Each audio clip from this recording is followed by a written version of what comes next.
So talking about Israel, like Judaism has been a large part of your life for, forever. Can you tell me more about your story, your journey? Yeah, definitely. So I mentioned I grew up in a very vibrant Jewish community and a Jewish home. Part of that is that my mom's half Israeli. Her dad came here, met her mom, built a life here, but he had 6 other siblings in Israel. So a lot of my mom's family is there.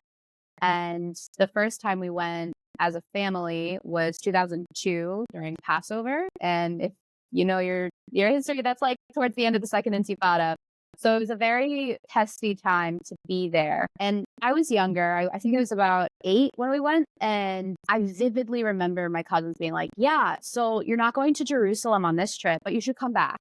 And so we're like, okay, that's cool. I mean, like, I have great memories from that trip. We did so many other things. We were able to do that. But it was like, there are certain things that you just like, that's a reality. And like, I just had to accept that. And then the next time we went was 2009 as a family again, met up with my cousins. We're just touring. But the first time that I felt as an individual in this world, hugely strong sense of connection is going to sound very cheesy, but it was my birthright trip. Yeah. I went in between freshman and sophomore year of college.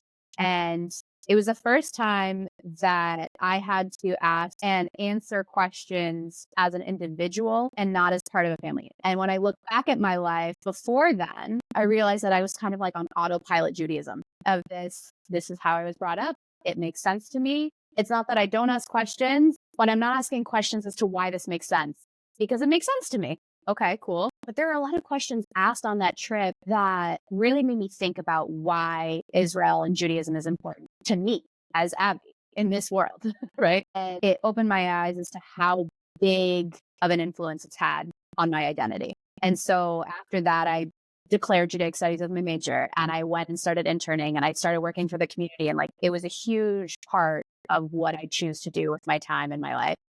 And part of my first job, I was working at the federation of my area and I was working in the young professional division. And one of the things that they did was they helped sponsor birthright trips for the DC community specifically. So I got to lead, I think it was 4 birthright trips within 2 years. And what was so cool was it was just, you're going on this trip with a different group of people every time.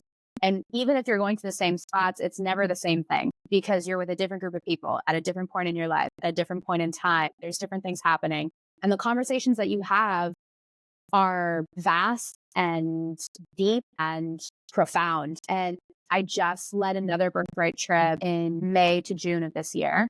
And it was with University of Maryland Hillel. And they, I think, brought, I want to say it was like 3.5 buses full of students to Israel on Birthright, which was phenomenal. And the questions that these students were having, I realized I was their age when I went on my Birthright trip, basically. And some of the questions they were asking, I found myself being surprised and also not surprised at the same time, because people have a varying exposure and experience to Judaism, right? And so I find it so important for me to feel connected to that because it's family, it's history, it's tradition, it's custom, it's culture. It helps direct my view of the world. And after all of the events that started happening in October and everything that's happened since then, it's just been super important for me to feel connected, and, going back to events and community development and Judaism at Israel. And like the reason why independently they look like they're completely separate topics, but you actually talk about them at the end of the day together. It's because